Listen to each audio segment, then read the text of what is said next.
Half a day to our viewers in the NMI, Guam, and really, because of today's event, half a day to you if you're tuning in from across the Pacific. We're, of course, here on the island of Saipan in the Northern Marianas, where the 11th Pacific Mini Games is about to take off in just under an hour. This is the 11th Pacific Mini Games, but if you've been following our reporting, you know that this is a monumental time in cinema history, given that it is the NMI's first time to ever host the Pacific Mini Games. Now, if you're hearing that music behind me, the ceremony hasn't started yet. They're warming up their vocals. Folks are getting in line. Performers are getting ready.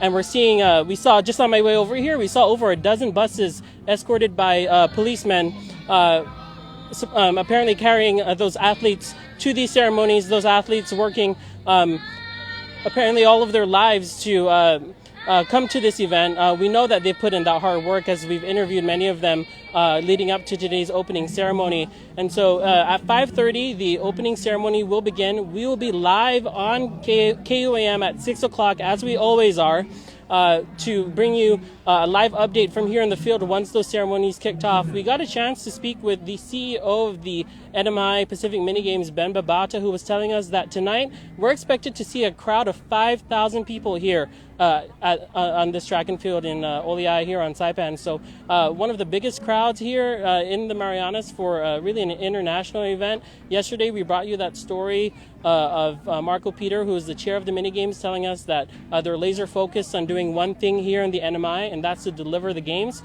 We got to speak with Team Tonga, who told us that they're coming back from some devastating loss after that volcanic eruption in Tonga. And so these athletes are coming here not only to make their moment and hopefully mark major victories, but also to represent their home nations and everything that they've recovered from and that they've triumphed over, and hopefully make new triumphs here, right here in this field. And so we'll continue to bring you the latest updates throughout the night. Again, you can catch us live at 6 on KUM News, here on Facebook as well as on TV8. And so we look forward to bringing you live updates as the games do continue. And again, just under an hour, we will have the official launch of the 2022 NMI Pacific Mini Games, the first in Commonwealth history. Thanks for tuning in.